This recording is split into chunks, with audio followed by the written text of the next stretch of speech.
There was once a great debate between the parts of the body, the hands and the feet, the eyes, the ears, and the tongue, about who was the most powerful, the strongest. Well, said the hands, there's two of us, so of course we are the most powerful. Hey, said the feet, we are two as well. Well, we're a pair, said the eyes. We're a pair as well, said the ears. Well, said the tongue, then that shows I'm the most powerful, because there's only one of me, and I know I'm more powerful than all of you. Well, the debate raged on and on. Who could do the most powerful thing, the strongest, the mightiest, the smartest, the quickest? Who could do the most good? Or who could do the most evil? Well, at this time, in the great realm of Persia, the king himself became terribly ill, and all his doctors gathered around him to see what they could do. And at last, the head physician said, Your Majesty, there is nothing we can do, for the only thing that could cure you is the milk of a lioness, and that is impossible to obtain. So the king prepared to die, but then he rallied. He said, send word out across Persia to see if anyone can bring me the milk of a lioness, and that one will be greatly rewarded. Well, there was a young man, a brave young man, who felt he would risk anything if he could save his king. So he decided to take on finding the milk of a lioness. Now, when the parts of the body, the hands and the feet, the eyes and the ears and the tongue heard about the young man's quest, they decided to use it as a test to see who really was the most important part of the body. The young man reasoned. He couldn't go up close to a lioness feeding her cubs. She would attack. He needed a strategy. He went out into the forest, and when he saw a lioness, he threw a piece of meat to her. Brr, brr. The lioness purred. She took the meat, and she didn't attack him. He backed away. The next day he returned, and he found her again, feeding her cubs. He came a little bit closer, and he threw the meat to the lioness. She took it. She did not attack. Day after day, he came closer and closer to the lioness until he was right at her side. The young man took a pitcher, and he milked the lioness just as we would milk a cow.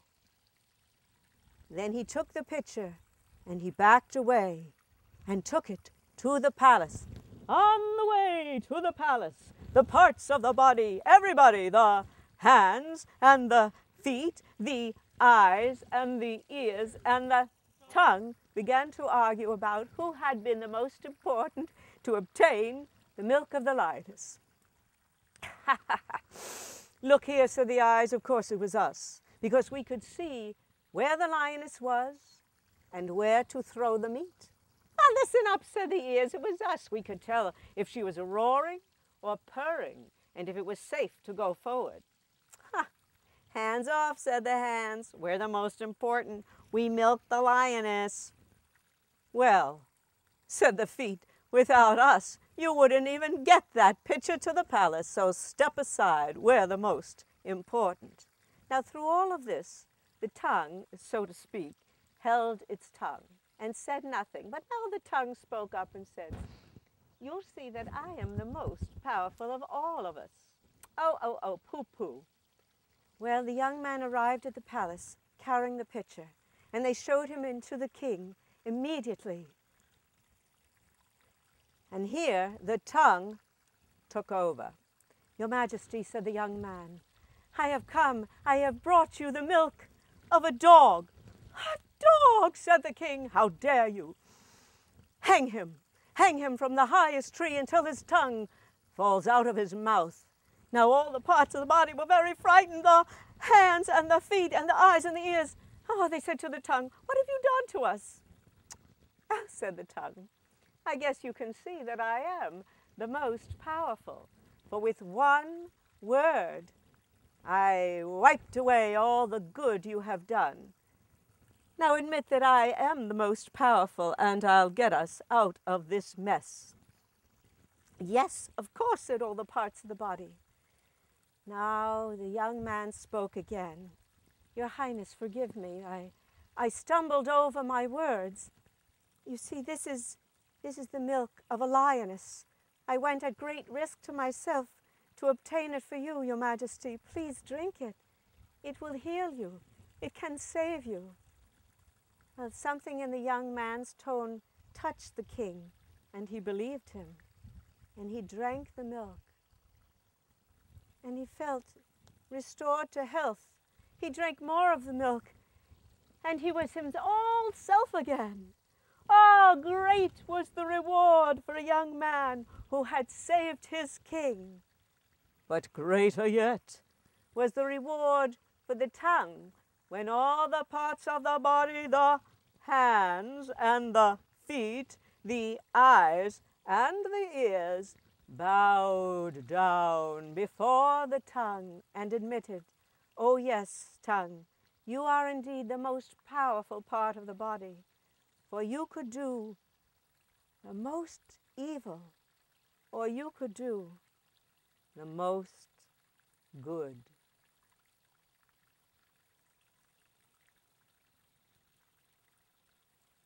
So we find that we can speak from our mouths, and we can give grace and sweetness and love, and we can say things like, oh, I've been waiting all day to see you. Or I feel wonderful. Oh, you look so beautiful. Or we can be thoughtless with our tongue, but we can do so much good. And the best words we can say are, I love you.